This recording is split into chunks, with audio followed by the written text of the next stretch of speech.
Bien-aimés, bonjour. Notre message est axé sur fuir. F-U-I-R. Oui, fuir. 1 Roi chapitre 19, verset 1 à 3. Achab apporta à Jézabel tout ce qu'avait fait Élie et comment il avait tué par l'épée tous les prophètes. Jézabel envoya un message à Élie pour lui dire que les dieux petit d, nous faisons souvent l'erreur de faire mention de Dieu, le Créateur, avec petit d. C'est faux. Dieu Créateur, c'est grand D. Petit Dieu, idole, petit d. Jézabel envoya un message à Élie pour lui dire que les dieux me traitent de toute leur rigueur si demain à 7 heures je ne fais de ta vie ce que tu as fait de la vie de chacun d'eux. Élie, en voyant cela, se leva et s'en alla pour sauver sa vie. Il arriva à Beersheba qui appartient à Juda et il laissa son serviteur. Jean chapitre 10, verset 39. De là-dessus, il le cherchait encore à le saisir, mais il s'échappa de leurs mains. Est-ce que ces deux hommes étaient-ils des faibles? Non. Élie était un grand prophète et non un faible. Jésus-Christ, parce qu'il s'agit de lui dans Jean chapitre 10, 39. Encore, puisqu'ils ont essayé plusieurs fois de le lapider, de le tuer. Pourquoi a-t-il fui?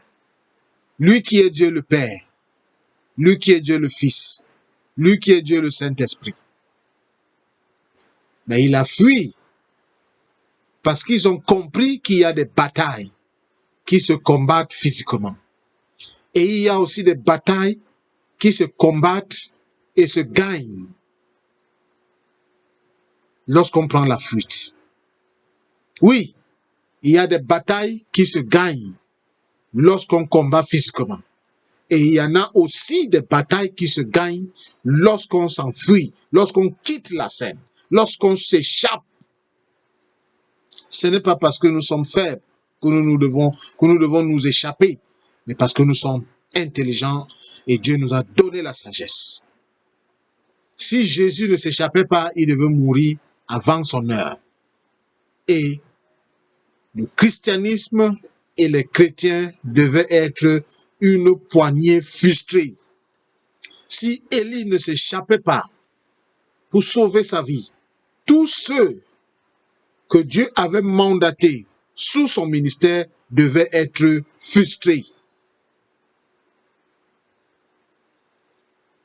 Tu connais ton ennemi, tu connais tes ennemis, tu manges avec eux, tu bois avec eux, tu danses avec eux, vous dormez dans un même lit. Tu confies même des choses que l'on ne doit pas confier à son ennemi. Par exemple, la clé de ta voiture, la clé de ta maison.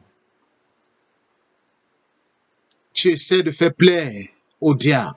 Je vous assure, une fois déclaré ennemi, même après réconciliation, restera ennemi pour la vie. Parce que tu ne peux pas voir son cœur. Peux-tu voir le cœur de ta femme? Peux-tu voir le cœur de ton mari?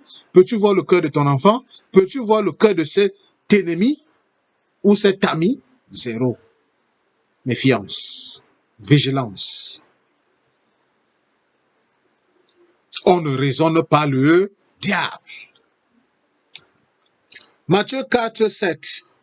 Jésus lui dit, il est aussi écrit, tu ne tenteras point le Seigneur ton Dieu. Voilà un si grand problème avec les chrétiens. Nous aimons tenter notre Dieu. Ah, je suis chrétien engagé.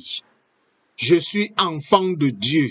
Je suis pasteur. Je suis prophète. Je suis évêque. Je suis évangéliste. Je suis ci, je suis ça. Le diable ne peut rien. Méfie-toi. Méfie-toi. Dieu ne va pas te montrer un trou. Et parce que tu te dis enfant de Dieu, prophète, etc., tu cherches à sauter dans le trou pour voir s'il y en a de l'eau. Même s'il n'y en a pas de l'eau, l'eau va apparaître et tu vas mourir. Parce que Dieu t'a montré le danger. C'est pas pour que tu ailles voir si c'est le danger. C'est pour que tu t'échappes. Afin que ta mission ne soit point avortée. Que Dieu nous donne la sagesse, que Dieu nous donne l'esprit du discernement, que Dieu nous accorde sa grâce de ne plus le tenter et de ne plus négliger ce qui ne devrait pas être négligé. Bon entendeur, salut.